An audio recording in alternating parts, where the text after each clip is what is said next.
This episode is brought to you ad-free thanks to all of our wonderful patrons. You can help us keep the show going by joining at patreon.com/shonenflop. Join up, give me your money! What? Huh? What? I don't know what you said. I said join up, give me your money. Keep going. Yes, money is always good. And welcome to this episode of Shonen Flop, where we talk about manga and Shonen Jump that didn't make it big. I'm David. I'm Jordan. Next week, we're going to be doing the floppies, so stay tuned for our best and worst of the year. But this week, we are talking about Instant Bullet with our wonderful, ever-terrific guest, Bambi. Bambi, thank you so much for being on the show and stepping away from all that important stuff you're doing for Disney. Yeah, I'm really sorry to hear about your mom, by the way. For copyright reasons, my name is strictly inspired by the actual dinosaur, the Bambiraptor, and completely unrelated to a company notorious for suing little people. However... Uh-oh, I'm in danger. I'm Bambiraptor. Thank you guys for having me on. I'm glad to be here with my two favorite floppy boys. Other places might know me as Jacob Galloway, as I have tried and failed to rid myself of this name that I thought was really cool in like 5th grade and then kept until I was like 15. It's okay. Our last guest, Teching 101, was literally like, he came up with that name when he was like 8, and he just kept it. And look at him now. He was on Shonen Flop. Yeah, he's made it in the world. I thought that was a really cool name if you're like a Tekken tournament guy, but I'm pretty sure it's unrelated to that. We did that reference in it. It's like a Zoe 101 reference. You said it specifically wasn't a Zoe 101 reference? Oh, fuck me. I didn't understand that part when I listened to that last week because I don't know how it relates to Zoe 101. Great guy, great episode. Great guy, great episode, yeah. I also want to bring up, did you know not every state has a state dinosaur? And this has really upset me. Yeah, David, I definitely knew that states, a lot of them had state dinosaurs. Which states? Utah has the most blatant, most obvious state dinosaur. Well, yeah. It's the Utah Raptor. Yeah, the Utahsaurus, yeah. Fuck off, Jordan. They're probably one of the least deserving of a state dinosaur, so that's disappointing. Yes! I feel like we should really shit on Utah more, especially since our wonderful editor Dylan is coming to us from Salt Lake City. Yeah. He's probably going to put an interjection being like, hey. Yeah, nah, Utah needs to be taken down a couple pegs. Love you, Dylan. I feel like most people there know what's up. Do you mind telling the audience just a quick little spiel about yourself? I used to make like card game content, and then I started making like anime/manga content. I was on a podcast for a while, the AniBuddies, which I am currently on either a hiatus from or a full exit from because I have other stuff to do. Oh, just like Mission Ignition. It's really time consuming to watch anime and review it. Manga is much easier to read. That's what I'm saying, man. And funny enough, you guys are like one of the only manga podcasts that actually talk about manga. So when did we ever talk about manga? I think last week we talked about that series for like 20 minutes. I thought we just talk about Chainsaw Man. But Chainsaw Man is a manga. Yeah. Not anymore. True. Chaotic energy today, Bambi. Please continue. Now I kind of just like make card game content and play card games again, and sometimes make manga content because I have like a massive manga collection. What card games?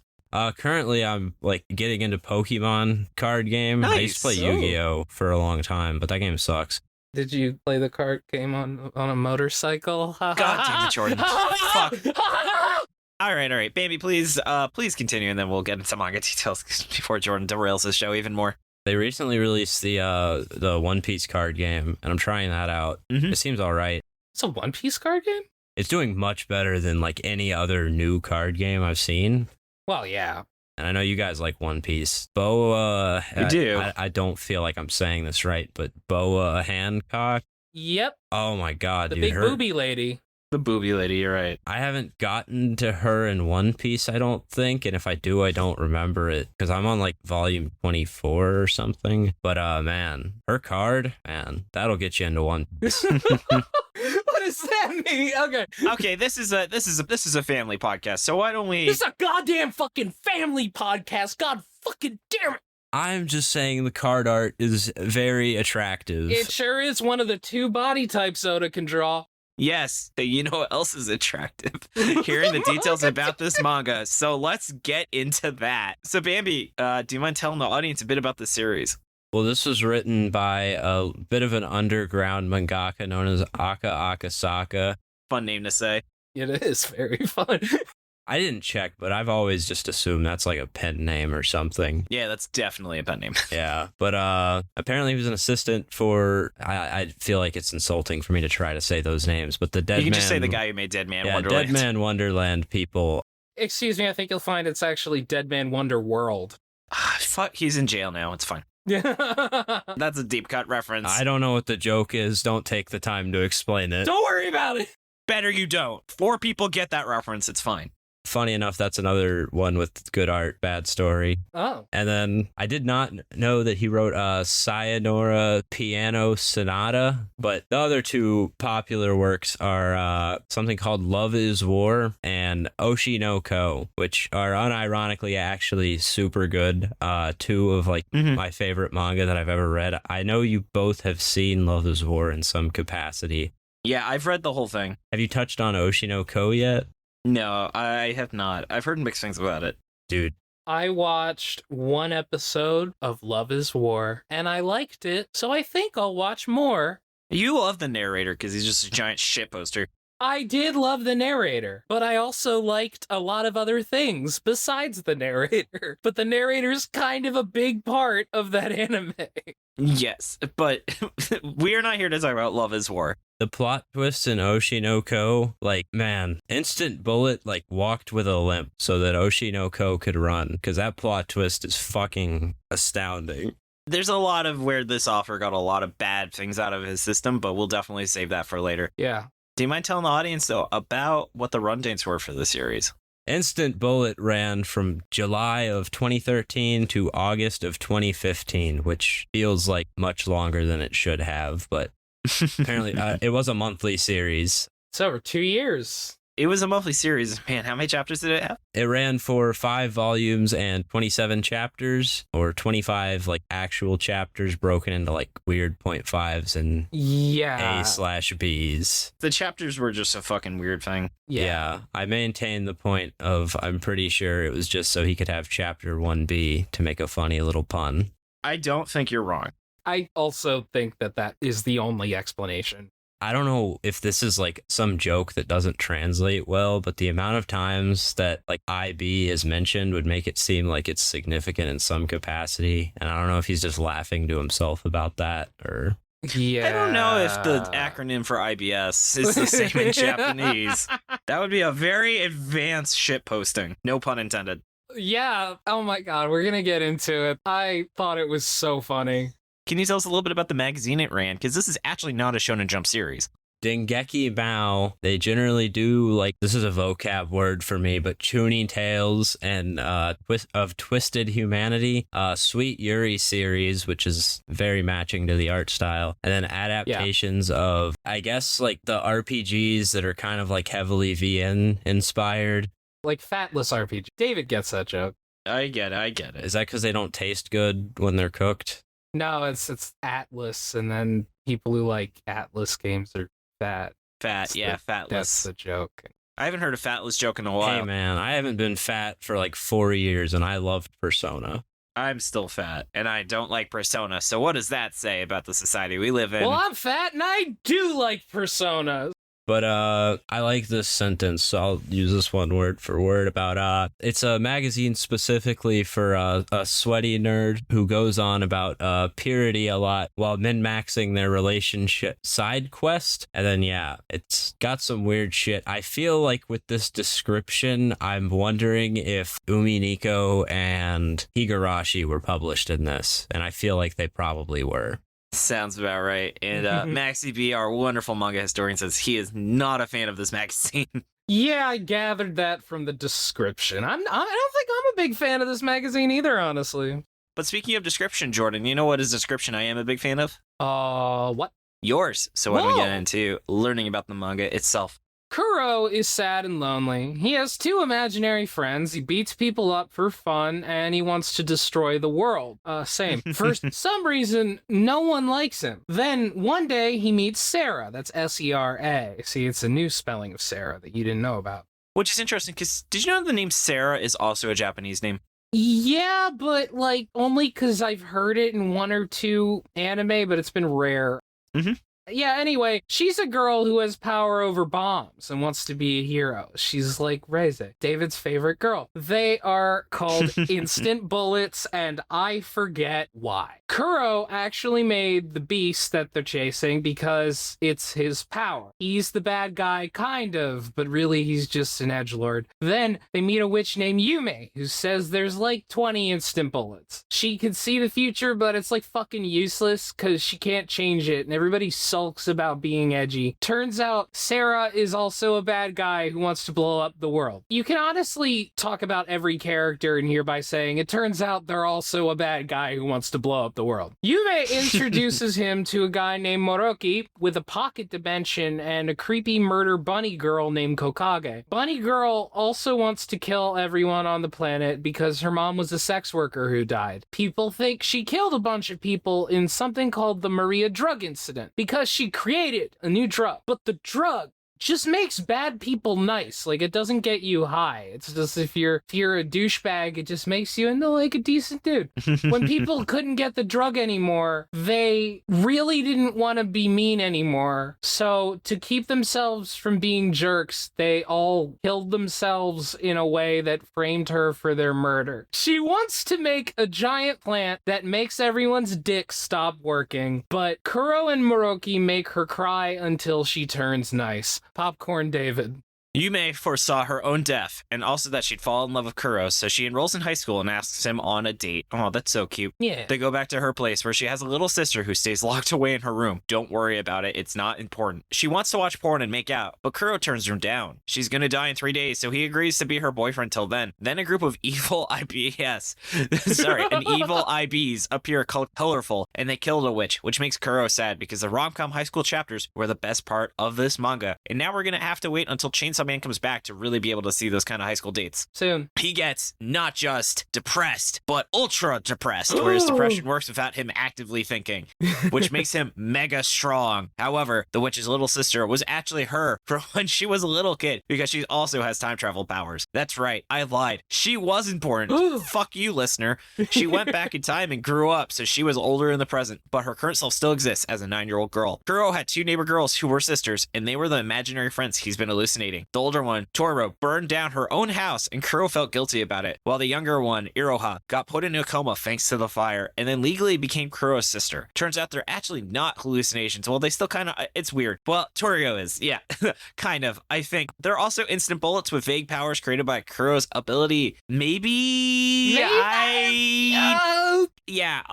There's a lot, if you Google this series, a lot of people say, what the fuck was the plot to this manga? And people have to explain it. This was not an easy plot summary. God, I'm so glad I don't have to write these anymore. Yeah. But Popcorn Bambi. Then, Colorful's instant bullet lawyer gets Kuro to sign Toro's life away from them, but Kuro suddenly changes her name, which ruins the contract because the law is confusing like this manga. Sarah then steals all the bombs in the world and threatens to blow everyone up unless Kuro can find her. Through a flashback, we see that Sarah was a sociopath who thought death was funny, but her dad tricked her into wanting to be a hero until he got hit by the isekai bus and she thought that was funny too. Kuro finds her and tells her that his angst made him strong enough to destroy the world first, so Sarah gets to be the hero and fires all the bombs in the world at him until they're all gone, successfully enacting worldwide nuclear disarmament and becoming one of the greatest heroes in history. But she's gonna drop the mega ultra bomb until Yume reappears because she has time travel powers and for some reason decided to only use those powers like a couple times. Yume stops the bomb and that's pretty much the end basically. Yeah, it just kind of ends. It's hard for me to believe that like one person coherently wrote this because it feels like a lot of ideas written by other people that didn't see each other's work. Yes, but we can definitely get into that when we start dissecting our thoughts on this. But we'll be doing that in just a minute. But first, let's just go through the characters real quick. So to kick things off, Jordan, why don't you tell us about the main character? So his name is Kuro Fukase.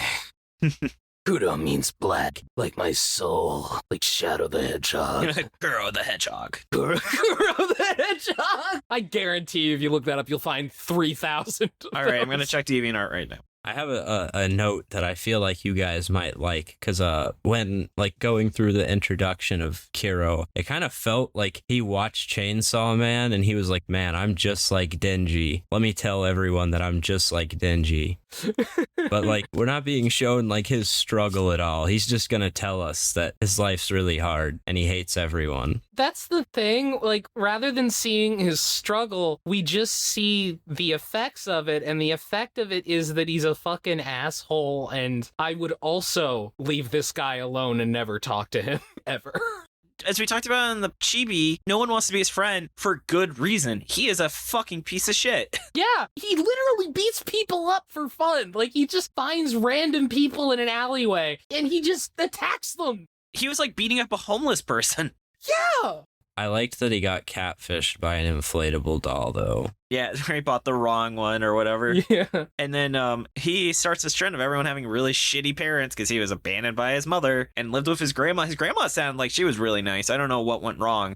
Yeah. Didn't it, his dad kind of just worked himself to death, it sounds like? I thought his dad just abandoned him. I thought his dad took care of him, but then died of a heart attack when he was young due to stress. I think that's... It's really hard to keep track of all the depressing backstories for all the characters. That might be true.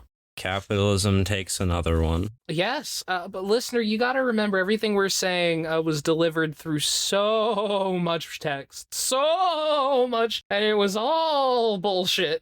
For someone with so much artistic talent, there's a lot of telling and not a lot of showing. That's a great way of putting it. Yeah. So does anyone have any other thoughts though about him? It's just everyone is so edgy and generic. And yes, there is a Kuro the Hedgehog. I posted it in our group chat. It is a hedgehog with red hair and is holding a bloody knife, while the word Kuro is written on fire. It's literally just a bad drawing of Shadow the Hedgehog. Ow, the edge. It's literally that. He just has a different hairstyle. But anyway, yeah, Kuro is a guy who, he's just kind of the worst. And, like all the main characters in this series, he wants to blow up the world. He has horrific PTSD, much like every other character in this series. Yeah, I don't know. That's well said. How about you, Bambi? Is there anything about him you want to add? I feel like your protagonist, you mentioned psychopaths, and it made me think, I feel like if you're going to write a series that follows a character's story, they should probably be, more likable than Patrick Bateman. That's a good point.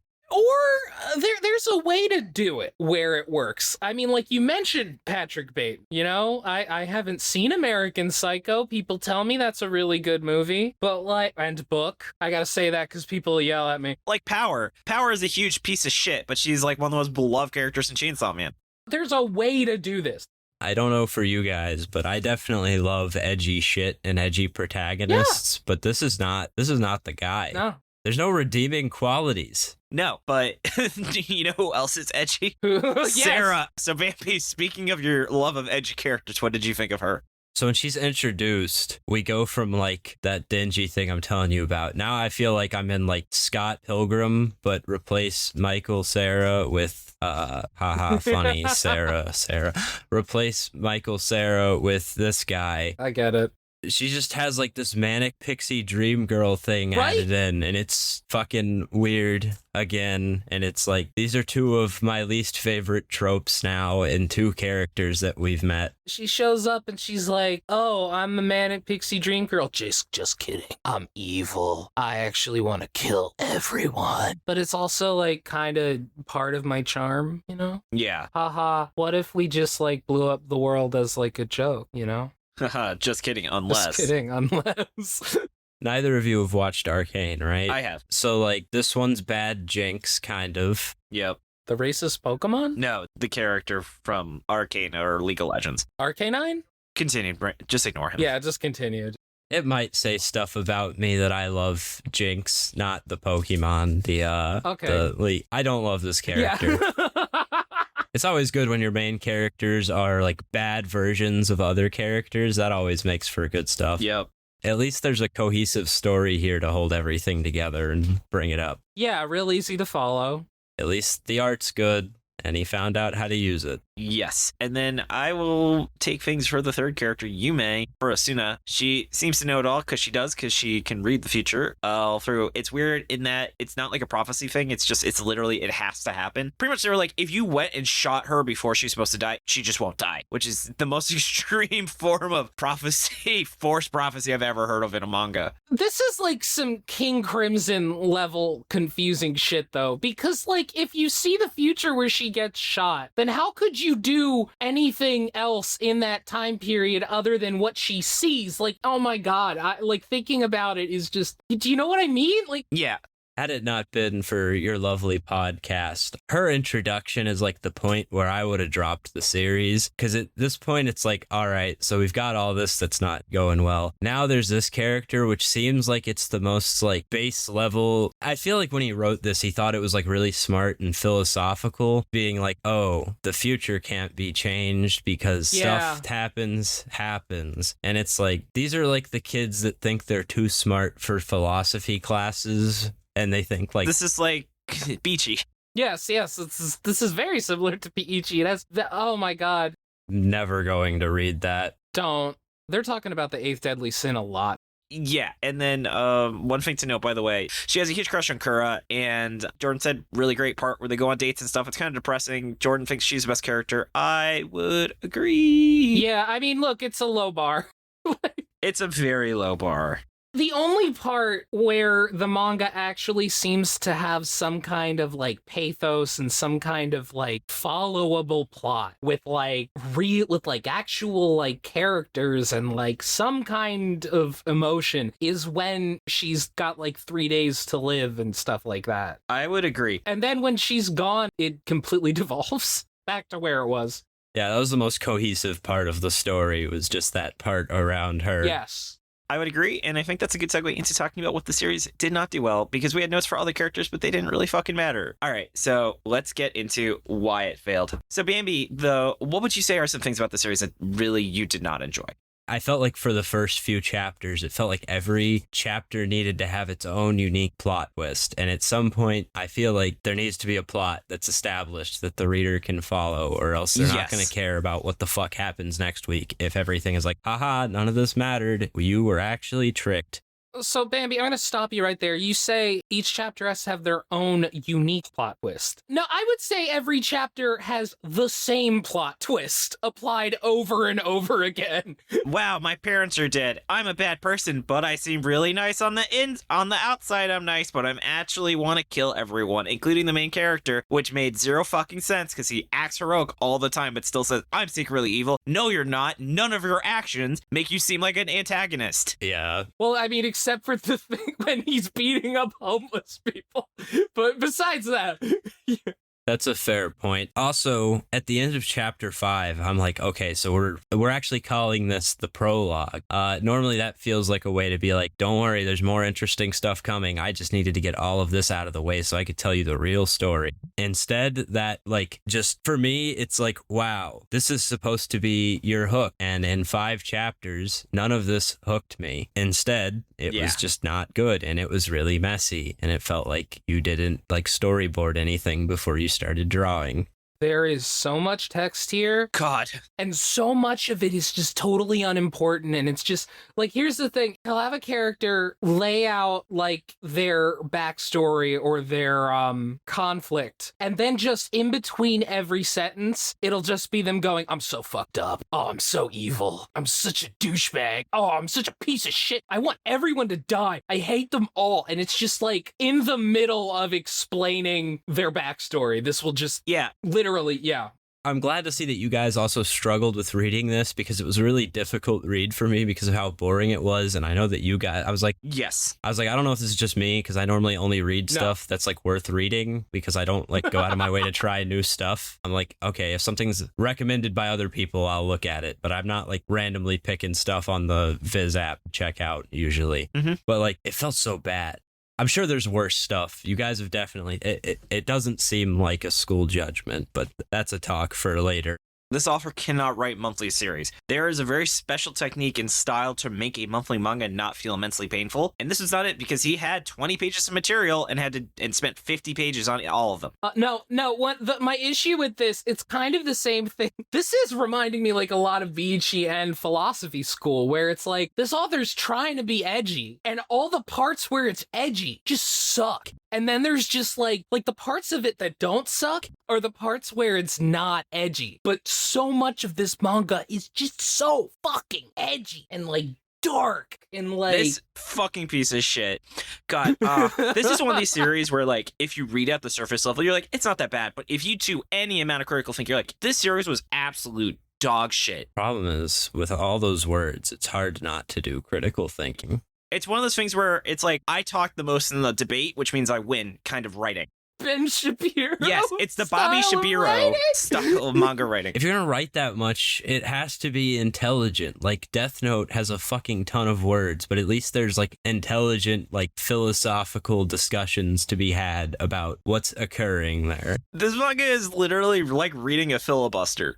I mean, like, the thing is, there is a level where I'm looking at what this author's trying to do, and I think that some of the ideas are interesting, and like, I can kind of figure out an idea behind it on like a metaphorical sense or whatever the fuck, I don't know. But man, the execution is just so confusing. Like, I'll give you an example, like, he's got two imaginary friends. Oh, well, they're actually his neighbors. Oh, well, one of them is legally his sister. Oh, well, the other one is actually also now his sister. They're actually hallucinations. No, they're not hallucinations. They're actually creations of himself, except they're not really. They're actually like souls or ghosts. Oh, they're not really. They're actually also instant bullets. And one of them is... And you miss the fact that the sister's real version of the imaginary sister was this dark, twisted psychopath who burned her own house down. Yeah, yeah, she's a fake because, like, she's a fake, like that Star Trek meme. Yeah, she never talked because, like, she didn't want to reveal that she wasn't the real Toiro, because the real Toiro died and was, like, a weird fucking creep who burned down a house, so she's just, like, his conception of like, you see, like, it's just, what am I talking about right now? I don't know what I'm saying. I don't fucking know what actually happened. It's hard for me to criticize because I really don't know what the fuck happened in the series. But Bambi, you were trying to say something? I don't want to drag on too long for this section, but also, like, I think it's kind of like other stuff is so bad that it's easy to ignore, but the instant bullet, like, power system and the little sense that it makes is actually so bad. Yes. This isn't even supposed to be like a battle shonen, so it doesn't need a fucking, like, it doesn't need a power system, but it's forcing it in, and it's so bad. I honestly don't know the mechanics of instant bullet, but on the surface, every power seemed insanely overpowered. One of the characters literally, she can just summon nuclear weapons whenever she wants. The IB of contracts might be the dumbest fucking thing I've ever read on a manga page. Literally, it's illegal to murder you. They can't murder you if you say no, is the fucking counter to his ability. Like, if you were trying to do, like, a battle shonen inside of, like, a courtroom, I think that would be good in, like, a comedy gag manga. But for that to be an actual thing that's supposed to be taken seriously and what's attempting to, I think, be a serious moment, that's just such a bad idea. There's lots of bad ideas, but I do want to say this had some good ideas, so why don't we get into what it did well? So speaking of good ideas, Jordan, why don't you lead off this section? This manga has, like, some interesting ideas buried in there. Like, for instance, the execution is terrible on this, but the idea of people being addicted to a drug that just makes them able to be nice and, like, able to be kind and caring, and, like, the idea that they would hilariously commit suicide when it turns out that they couldn't be... They couldn't be kind anymore. You know, some of that's pretty interesting, I guess. You could do something with that. Oh god, yeah. I also think, though, that it does kind of feel like if you view this as a parody, it's a lot better. Not that it's good, but the fact that every single thing is at maximum setting at all times just makes it so ridiculous that I think it does eventually loop itself. Like, I remember the last chapter is so absolutely insane with a twist that made me think of Steel Symphony, so I won't spoil it here. But man, it took way too long to loop around, but it does for literally like the last like 20 pages of this manga, which was great. Yeah. And I will say, the parts where Yume is in high school, for those few chapters, I just felt like I was reading a completely different manga, in a good way. Yeah, it's called Love is War, which is the series he made after Yes, this. yes, exactly. It was like, all of a sudden, it was like, wow, these characters are like kind of funny, they're goofy, they have like some kind of like chemistry.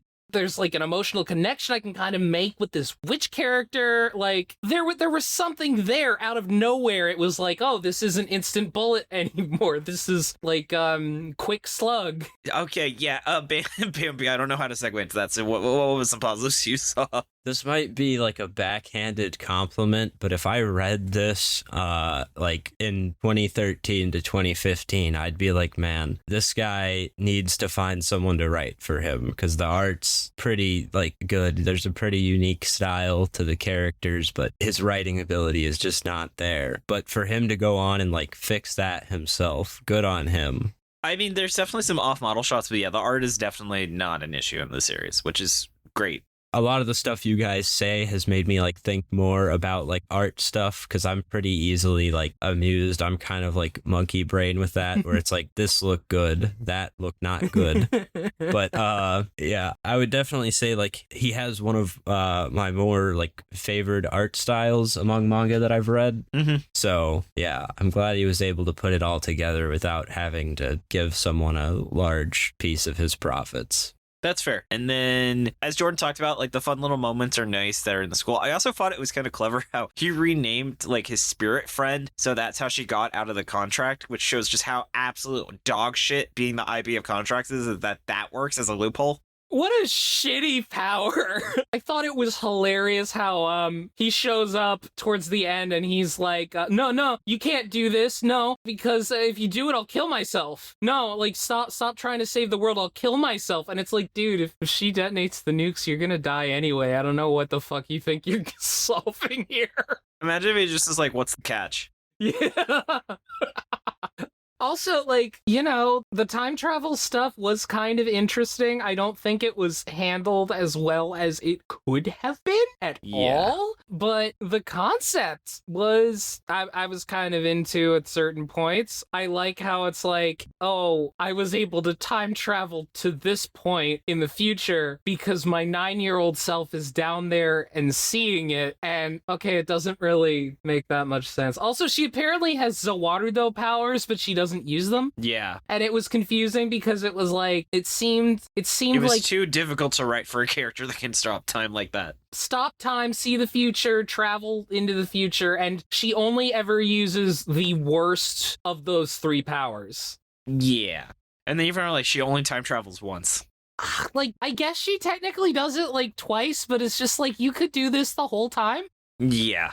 Like, what are you doing, man? Why don't you just time travel to the point in time past when you were supposed to die and then stay there? I don't get this. Maybe she just dies as soon as she arrives. Maybe. Speaking of hypotheticals, should we go into where it could have gone? You know what? I had a bunch of ideas, but then I had a really shitpost idea that I really like. So Jordan, I know you've read this, maybe I don't know if you have. Let's just have a crossover with the A-Gravity Boys, because I was like, what's a manga that would most fix the characters in this series? And I think the A-Gravity Boys would be up to the task. It would be like, instead of Queer Eye for the straight guy, it would be Dick joke guy for the... Yeah, dick jokes for the depressed folk.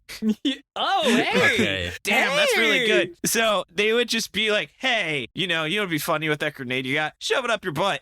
That's just Yeah. funny. And be like, and just take all of the piss out of the series just by having the A-Gravity Boy show up. That's not exactly where I was thinking, but the general idea of just adding levity to this fucking thing, because the moments where there are jokes aren't actually not bad. Like the blow-up doll being used as a distraction. That was like the first time reading this manga when he just opened up his delivery and it was a fucking blow up doll, where I was like, oh, maybe this isn't trash. And then it turns out, no, I was wrong. That's how you describe the series.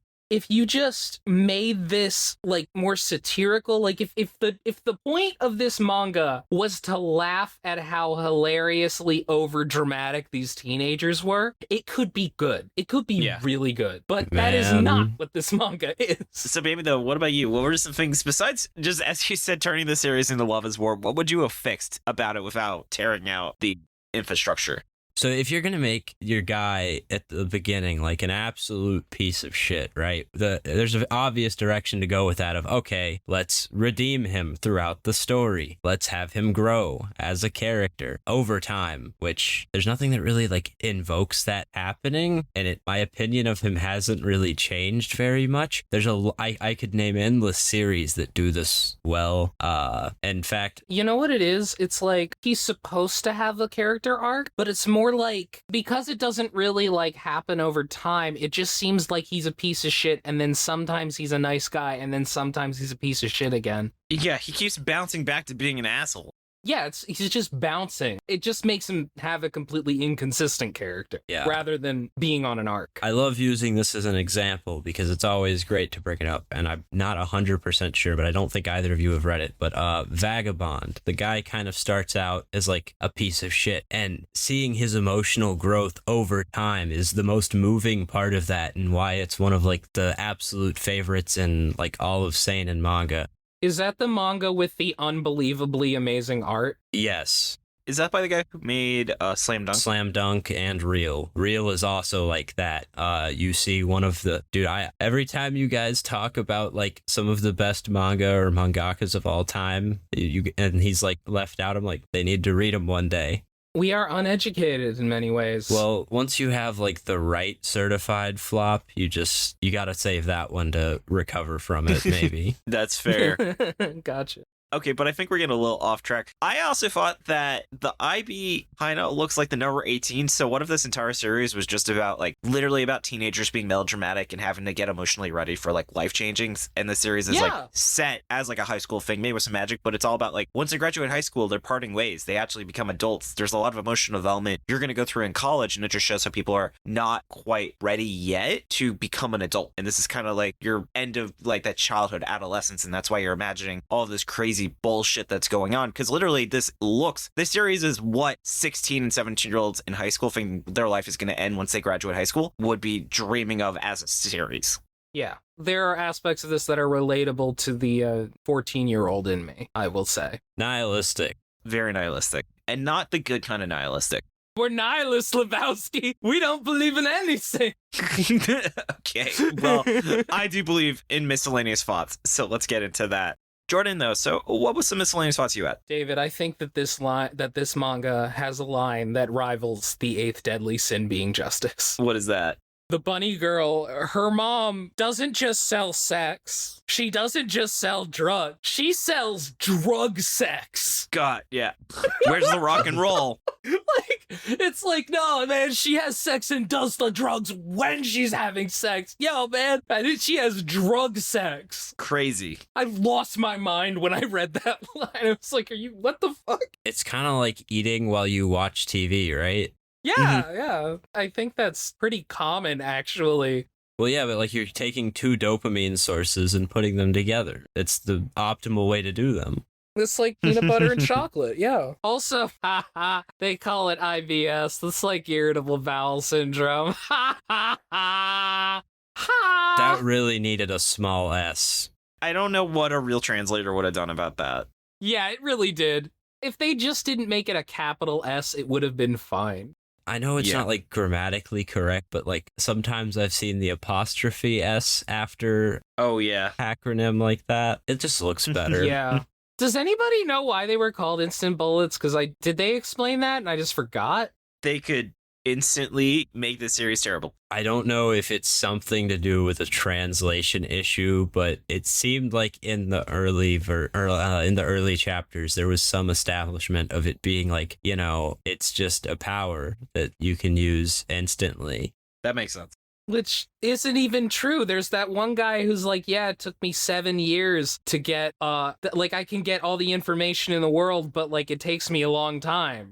The shitty super smartphone. Like, literally the opposite of instant. It took him like 7 years to figure out where somebody is or some shit, I wasn't in the chibi to make a prediction, but one of my predictions going in this is that there was going to be no significance to the title having like IB's instant bullet, where that IB's like really means anything.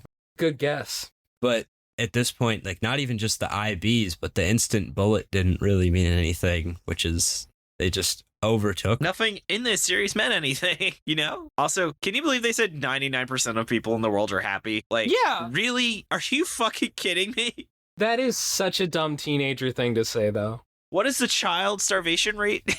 Yeah, like, do you know how common depression is? Like, Yeah, that feel win. This manga Oh, makes me man. depressed because of how bad it was.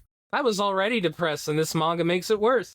I had a world geography teacher in my freshman year of high school that tried to convince me that like starving children were as happy as like regular people and that it's all relative. And I don't quite understand what she was ever getting at, but it sounded really stupid when she said it.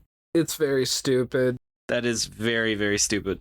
There are like these documentaries people make where they go to like destitute villages and they're like, see, this one guy's happy, so stop fucking complaining. This dude has less, he's fucking happy. Shut the fuck up about your problems, what you have to bitch about. And it's like, shut up. Like, everybody else in that village is miserable. Shut up. This series made me appreciate how well One Piece handled Robin, who is probably the most melodramatic character during the Water 7 arc. Yeah, And Luffy's like, fuck off, say you want to live, and we'll save you. yeah. And then, bam, Luffy cures depression. One Piece has like small bits of this kind of like depression like sprinkled throughout there, but everything else is like filled with levity and shit. Like, what if in the middle of reading this manga, there was just Usopp there, just like reacting to what this guy was saying? It would make the manga better. Usopp would say, tone it down, guys, and he literally is so depressed that depression-based powers don't work on him.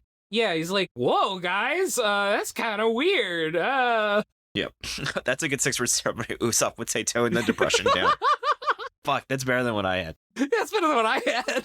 On that note, let me just list off some MaxyBee thoughts and we'll get into final verdict. So, MaxyBee, thank you again. They have noted, I am very incompatible with this sort of comic because, well, I believe in humans. I do think they exist as well. Cancellation after 2 years and 5 volumes is pretty good by our standards. Yeah, this is definitely one of the longer things we've read recently. Yeah. Aka Akasaka says this is something he worked on since high school and calls it his life's work in the afterward. Kind of cute considering the success he went on to. And the author declares his intent to return to this one day, but has since retired as an artist, now only writing comics, so it'll be very different if it ever happens again. The fact that he's been working on it since high school explains so much. That explains so fucking much about this. Yeah, I have no doubt that he thought of the bulk of this while he was like 16. Yeah. Are you guys familiar with Phoenix by Tezuka? Do say. You know Tezuka, right? The Astro Boy guy. Yes. Oh, I've only heard it pronounced the filthy Gaijin way of Tezuka. I know who you mean. Well, Phoenix is often considered his life's work, and it's like a really common saying. So him calling this his life's work makes me just think that it's in some way being compared to Phoenix, which is one of the most Ooh. offensive things I've ever heard. But maybe that's not what he meant. I don't think that's explicitly what he meant with that statement. No, I think he meant literally his own life's work. I mean, it was at this point. He hadn't made anything. I just don't want him to be like one of the greats of manga in like 20 years or something and be like, yeah, that was my Phoenix. Instant Bullet was my most spiritual manga. I will not elaborate.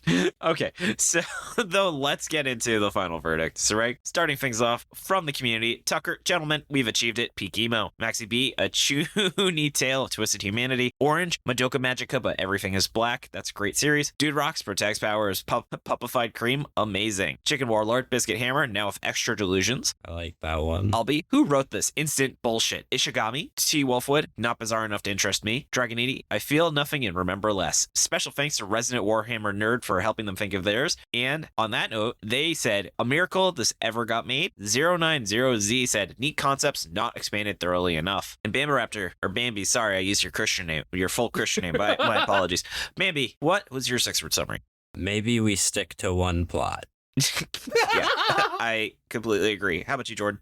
I have two. This plot's the opposite of Instant, and they're all angsty because of IBS.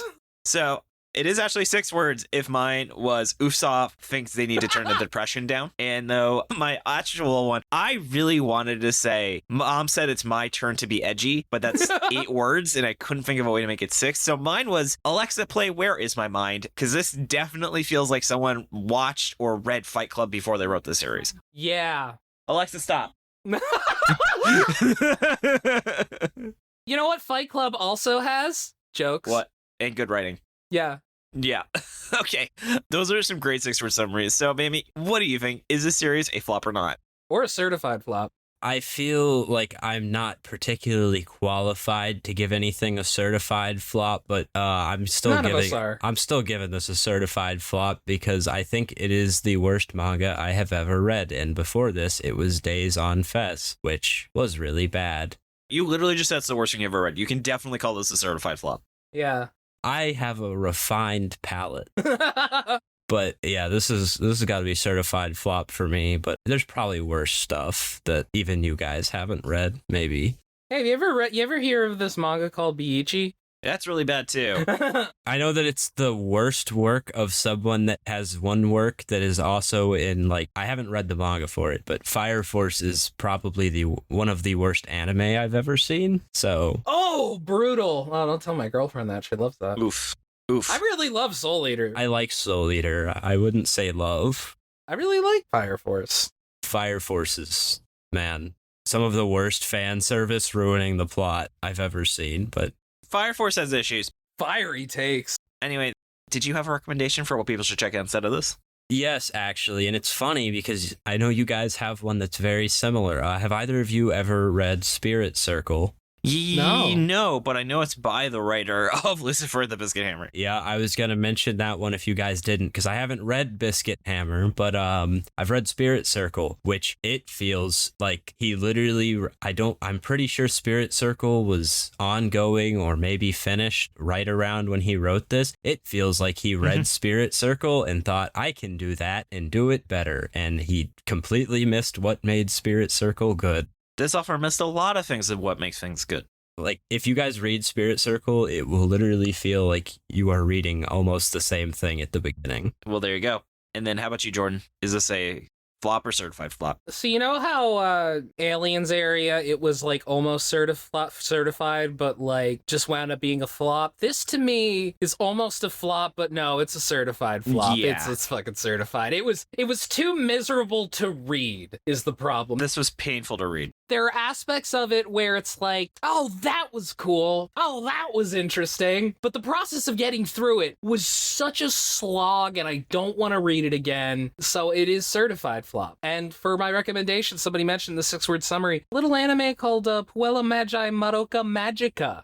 Yes, where they made the character designer cry. Yes, they did. There is like this same kind of like edginess that this manga wants to have. There's like a crazy time travel plot. You got like your high school girls with like superpowers and stuff. It's just, while this manga does it very bad, Madoka Magica does it very well. And one of the girls in Madoka Magica actually likewise uses military equipment. Yes! Sorry to jump back in. I had another thing I'd recommend similar to this. You don't mind. Go ahead. I don't know if you guys have heard of this one either.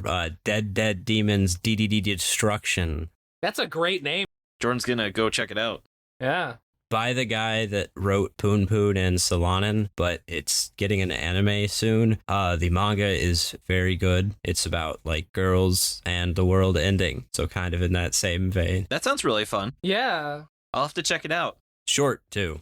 12 very small volumes. I like it. All right. And then this is certified flop. This one was a series at first you think is not that bad, but then you're like, this series, I think after 4 chapters, I went into just kind of grind mode where I just was reading it to read it for this podcast because this was painful. These were very, very long feeling chapters. I know they were double chapters, but God, it was awful to read it. And then it feels like a cop out to say, like, check out Lucifer and the Biscuit Hammer, but it really is. So as a different recommendation, I'm going to go with Angel Beats, which is kind of a series that's all about press kids learning to stop fucking being depressed. Maybe one day I'll learn. It's got good piano music. Oh, nice. All right. So then, Jordan, though, since we call this a certified flop, is this the worst thing we've ever read? I think Beachy's worse. At least this had good art. I think Philosophy School's worse. I think... It's going to be very hard to beat School Judgment. Yeah, School Judgment is worse for a different reason, is the thing. Yes. But in terms of, like, not comparing this to, like, pedophile manga, I think, what's that one? Bokusan, I think that's another one that's, like, worse than this. But this is still in that realm it's in the conversation. Of bad. It is in the conversation. You don't want to be in that conversation. You want to be as far away from that as possible. Yes, but you know what conversation I want to be a part of? Hearing about some awesome things that Bambi's been doing. So why don't we move to shoutouts? Woo! Bambi, I want to say thank you so much, though, for being on the show. It was an absolute pleasure to be recording with you and talking with you all the time on the Discord. Bambi, where can they find the wonderful things you do? You can find me on Twitter at Tasteful Toe Pics. I don't post any toe pics, but Why not? I can do it. We'll talk later. I think my YouTube is Jacob Galloway. I should probably have a more marketable name for that, but sometimes I post like TFT and like trading card game content on there. Nice. Yeah, I'm no longer on there weekly, but you should also check out the AniBuddies podcast Yeah. on Spotify and anywhere else you see AniBuddies content at when you Google AniBuddies, because no one else has that name, because it was a really dumb name. I made it, so I can say that. That sounds good to me. There are podcasts with worse names, like Shonen Flop. Fuck off. I like the name. Shonen Flop's a great name. The problem is when you make an ironic name, but nobody knows it's ironic until they listen to it and understand, like, the vibe. I completely agree, but you pass the vibe check. And though another podcast that passes the vibe check is Sci-Fi Remnant, podcast for sci-fi lovers that span across books, movies, TV shows, or games. Find them at solo.to/sci-fi remnant. But I also want to say, Bambi, thank you also for being a patron. I really appreciate it. We could not keep doing the show without your awesome support. Absolutely love it. And I also want to give props to Jordan for making the opening ending theme, being a great co-host and helping with the editing. Props to Merliel for the awesome cover art. You can find her online at Lyle Mer, and Nigel for being our generous art benefactor. Thank you, Dylan, for assistance with editing. You can find his podcast, Anime Out of Context, at animeoutofcontext.com. Thanks to Tucker and MaxyBee for assistance with pronunciation, translation, other miscellaneous research. And you can find us on Twitter at Shonen Flopcast and our website, shonenflop.com. We're also on Spotify, iTunes, YouTube, or wherever else you get your podcast. And come join the Shonen Flop Discord. It's open to everyone, patron or not. Come hang out with us and talk about anime, games, or whatever else is on your mind. We also have a monthly movie night. We just recently saw Scrooge. So, Ozzy, thank you so much for running that. Ozzy running this shit every month. Thank you. And it's runs just this shit. Awesome. She runs this shit. And as I just said, and I should have said it now, if you've been enjoying the podcast and want to help us keep going, consider subscribing to our Patreon. We would not be able to keep running the show without their support. You get a ton of awesome perks like early access to episodes sitting in while we record and 2 bonus monthly episodes. Bambi, what do you think? Is it worth being a patron? He says yes. All right. And Jordan, though, what is the big piece of content our wonderful patrons are getting exclusively this month? I believe that is our second episode of the Dick Joke manga, A Gravity Boys. Hell yeah. Tune in and listen to part 2 of our 3-part series of a manga that is too long and talk too much about ass play for us to cover on this podcast. And you can find out why I think the A Gravity Boys would have had a hell of a time meeting the cast of this series. You can join us at patreon.com/shonenflop. Also, David, thank you so much for editing and putting the podcast together and structuring, doing all the wonderful things that you do. Keep on doing what you're doing. That is so man. kind of you to say. Yeah, thanks, David. Oh, you guys are the best. And then I also still want to read off some of our names of our fantastic patrons. Starting with our Chainsaw Man patron. Are you a weeping angel? Because I can't take my eyes off of you. Oh, that's really cute. Then our Dolphin Dads, Dude Man Bro Guy, and Traffic Roving Animals for all loving girls and raccoons Wolfwood. Moving on down to the King of the Forest, we have Albie, Cramp, Gabe Lando, Israfant, Jacob Andrew Galloway. Hey, that's you. Josh Robinson, Kevin Briggs, Marty, Rachel, my wonderful fiance. For anyone on Tummy Watch, she has not reported any stomach issues while in Florida. Scrum Mirbanen, T, The Real Jory, The BB King BB The, and Trevor Schechner.